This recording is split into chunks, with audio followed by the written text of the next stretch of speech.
All right, cool. Well, let's jump in. So the basic idea is that there are 10 things that I chose that I've been doing lately to really enhance my neural performance and my cognitive function. Little things that have helped me out quite a bit. And the first one that I want to jump into is related to the vagus nerve, which begins in your brain stem and snakes through your body, targeting nearly every organ in your body.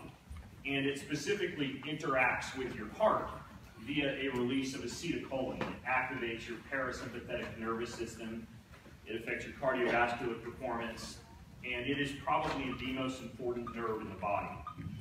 There is a really good article, and I'll throw a ton of resources out at you guys, but I will also put a good resources page up at bengreenfieldfitness.com/paleo16.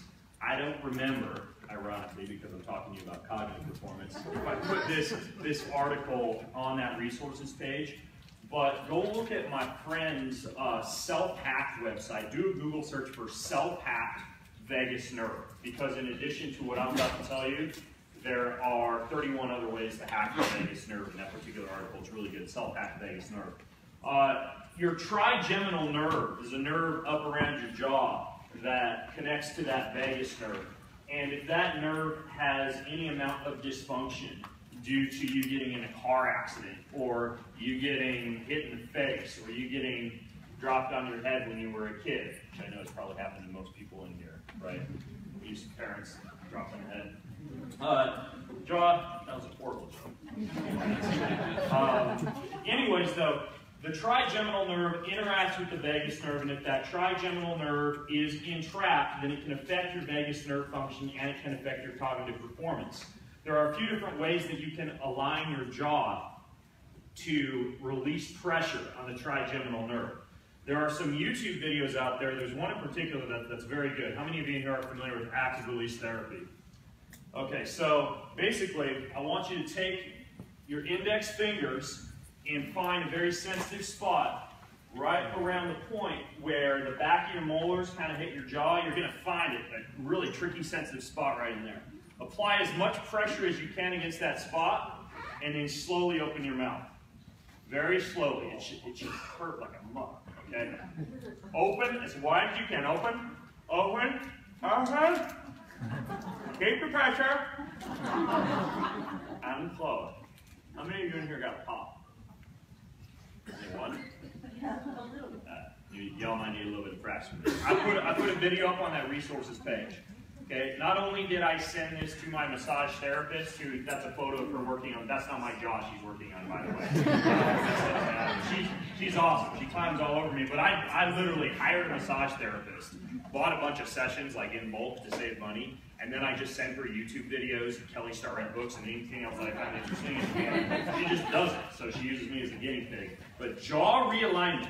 If you have not had jaw realignment done by a chiropractic doc, by a massage therapist, or haven't figured out how to do active release therapy on your own jaw, I would highly, highly recommend you look into it. I tested my morning heart rate variability score, which is a sign of the health of your nervous system, and it jumped by 8 points after an evening jaw realignment session. So now I get that every Friday night that I'm in town. It's one of the best things that you can do. And again, you don't have to hire a massage therapist. You can figure out how to do it yourself. But jaw realignment, that's number one. Number one thing to add to your list, if you haven't tried that yet and you struggle with insomnia, brain fog, you want to get your heart rate variability score up, you want to decrease stress, excellent, excellent method to try. All right, next one is morning brain flush. When I wake up in the morning, there are all sorts of things that I do to jumpstart my brain, to get myself out of that morning funk as fast as possible. It goes way, way beyond the cup of coffee. Even though a cup of coffee, caffeine does have some cool stimulants in it, as long as you don't use a paper filter particularly, you're going to get all the toluenes, the capistols, all the bioactive components of a cup of coffee, not just the caffeine in that coffee, but a lot of the cholesterols in that coffee are going to cross your blood-brain barrier. You want to make sure that you don't use a paper filter. Use a metal filter when you prepare your coffee. But some of the other things that you can do, In the photograph there, I'm using intranasal light therapy. Has anybody ever tried this out? It's basically an LED light at 810 nanometers that you put into one nostril or the other nostril. This is one you don't want to share with a friend, trust me. The nostril is like an orifice that's kind of like, it's one of those orifices where you may want to share with a friend, you may not. It's kind of like in the gray zone. Nostrils. There are other orifices that are definitely in the non-share zone, for me at least. Anyways, that's called a BioLight. Basically what it does is it quenches free radicals in your neural tissue by shining this light up in your nose. So there are 3 different forms of light therapy that I use. I use green-blue light therapy, which is basically done via a pair of glasses called a retimer that you wear on your face. I do in-ear light therapy because you have photoreceptors in your ear that are responsive to blue light. That is called a human charger device. And then the last thing that I stick into the last remaining orifice is the BioLight.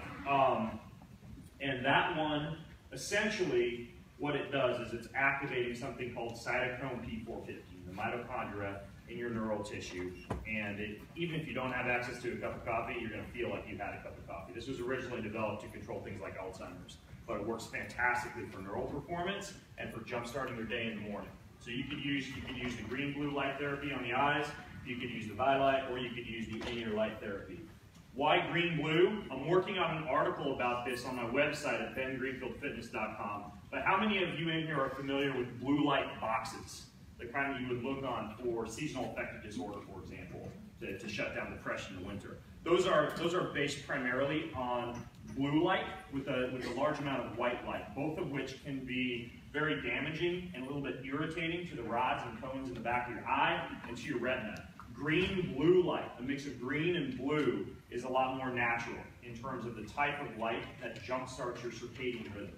Okay, so you want to look for a green-blue wavelength for the eyes, blue light works for the ears, and then red light for the nose. All right, I bet you guys didn't realize you were going to walk out of here knowing this much about light. Amen. But there are other things. Three things that I also do that I wanted to tell you about that I've been using lately with a lot of success. These all go into the morning cup of coffee. All right, so I don't do a lot of butter in my coffee in the morning because I just don't like to drink my calories. I basically mix my calories into a mug at about 10 a.m. in the morning after an intermittent fast, and I eat them with a spoon. So I don't do a ton of calories in a morning cup of coffee. I'm not opposed to the idea of bulletproof coffee. It's just that I don't like to drink my calories. I kind of do my own version of bulletproof. Basically, what it involves is, number one, black ant extract. Has anybody in here ever experimented with this? Black ant extract? Black ants have what's called a muscarinic receptor. And this helps them produce acetylcholine, which is one of the brain's primary excitatory neurotransmitters.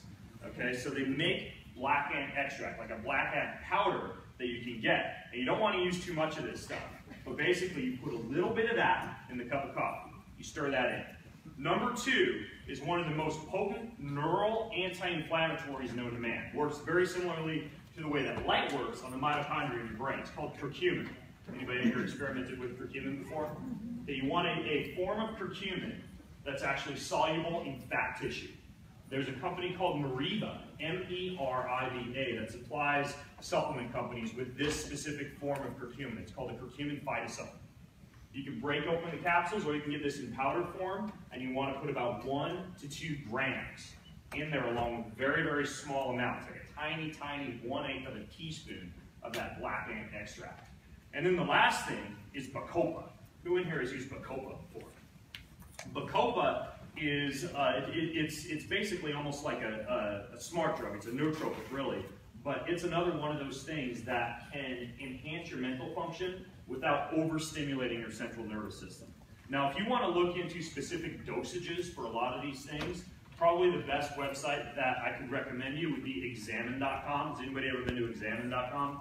Excellent website for looking up supplements, how to take them, what dosage would work for you, what dosage has been done in rats, what dosages have been used in humans. Usually you'll find a certain amount of milligrams per kilogram of body weight. But those three things, black ant extract, curcumin, and Bacopa, in your coffee, you haven't tried that yet, you need to. The last thing you could put in there, if you wanted to do the whole bulletproof coffee style blender thing, would be C8. Okay, C8, which is marketed by Bulletproof as brain octane. Basically what you do is you blend this in with those, and C8 enhances your body's own ability to create a surge of endogenous ketones. Are many of you in here familiar with ketosis? Okay, one of the fastest ways to get yourself into ketosis is to be in a fasted state, and then to put that C8 into something like a cup of coffee while you're in a fasted state. And your brain will be humming all morning long if you use these strategies that I just gave you. Okay, so something to try, something to guinea pig on yourself or a small child. Or puppies. Puppies work too. All right. Next up, hot cold therapy. Hot cold therapy. There are a variety of different ways that you can do this. I'm going to give you the gold standard version that I personally do. You can choose whether you want to go with that version or whether you want to go with some of the other options that I give you. How many of you in here saw the Clear Light booth downstairs? Okay, Clear Light saunas. They make an infrared sauna that has a very, very low EMF light in it. Very, very low EMF heater. A lot of saunas that are out there are basically the equivalent of microwaving your body. There are some companies that actually create low EMF near infrared sauna, which penetrates your body about 5 to 6 inches and heats your body from the inside out. If you've never sat in one of these things, you will literally sweat for hours afterwards unless you do something like cold thermogenesis afterwards. But what I do for the heat part of my morning heat therapy is I get up and I take about 500 to 1,000 milligrams of niacin. What niacin does is it causes your fat cells to release a bunch of triglycerides and toxins. You don't have to do this every day. You can do this once a week as a detox. I do this every morning that I'm home. I go and sit in that sauna for 30 minutes and I do a form of yoga that I'm going to tell you about in a little bit. But basically, what this does is it causes my body to sweat, causes me to detox. It's a good flush for the skin. You get a release of growth hormone. You warm up the joints. You could also do a hot shower and use hot-cold contrast in the shower, but in my opinion, using infrared is the best way to go. So the sauna that I got is basically like a sauna that you can do yoga in. It's that large. There are other ways that you could do this. There are companies that make, for example, there's another company down here at the expo that makes like a more portable setup with like a hanging lamp and like a TP-style tent type of thing. A few different ways to get yourself into hot-cold contrast, but what you do is you start off in the hot. If you can do 500 to 1,000 milligrams of some form of niacin beforehand, that will assist with the detox effect. The form of niacin that I use is one that is metabolized very easily by the liver. A lot of niacin is tough on the liver. A lot of niacin also produces a skin flush that can be kind of irritating, like pins and needles on the skin. I use something called NiaSafe, N-I-A-S-A-F-E. It's made by Thorne, and I take, again, 500 to 1,000 milligrams of that before I get into the sauna. This would also work before a hot shower, but the sauna works better. It's important to get your body pretty hot before you do the sauna. So the next thing that I do after the sauna is I get exposed to the cold. It could be a cold shower, it could be a cold bath, it could be a cold walk in the snow, climb inside your freezer.